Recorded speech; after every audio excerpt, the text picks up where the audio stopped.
Power Rangers Mystic Force finale, 10 years later, Mystic Fate Part 2. I would have liked to see a Master Nick versus the Master. Fireheart versus Black Lance was cool. I still don't get why using Eastern staves from a Western biker martial arts was used. They don't even play it off as quirky. Daggeron and Madison adaptation case present here again. The Master rotating the Earth Superman the movie style will upset some of those recent critics of films, but I thought it's pretty negligible, and I don't think everyone ever complained. I think the transitions on Earth were too quick for one thing, but then again it was a lot longer in Magic Ranger. Not that that should be an excuse.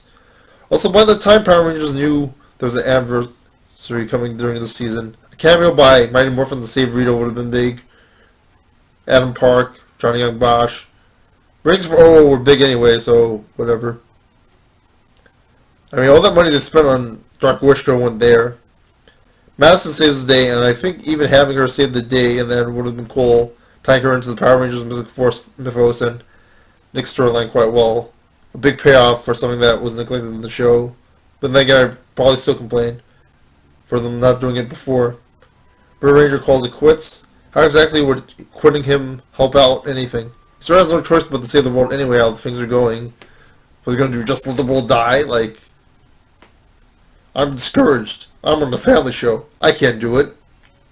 And for some odd reason, Madison thinks that Nick is the leader of the Power Rangers. He's the reason why he held them forever. Bullshit. He's a loner, not a leader. Do you even read the script, Madison? Do you even Power Rangers Mystic Force? Claire not seen becomes a full sorceress thanks to Mystic Mother. Rita Claire would be cool. Itasta's reviving is about as Deus Ex as somehow defeating the Master, although they don't make it clear what his powers are in the US. I'm still not satisfied with that in the US version, though. And the more times I watch it, even though like 10 years ago it didn't bother me, it bothers me now. Lily, whatever. I don't blame Holly Shannon for all the problems with this character, but like, I wish it had come better with the show.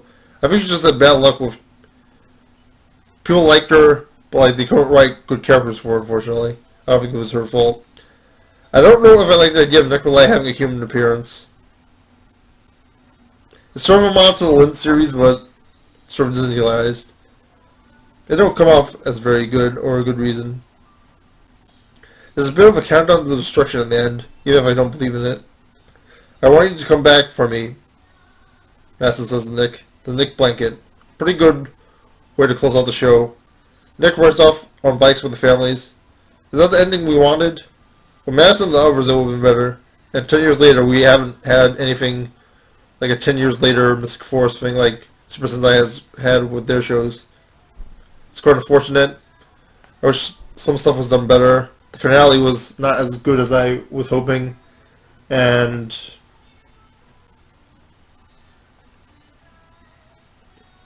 there are some strengths.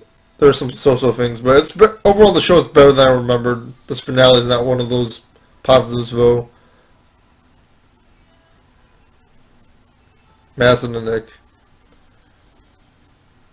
Another problem would be Udana passing away. I wonder if they can make a storyline out of that.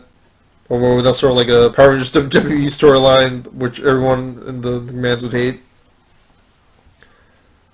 I don't know. What are your thoughts on where Power Rangers was supposed to be 10 years later? Comment below.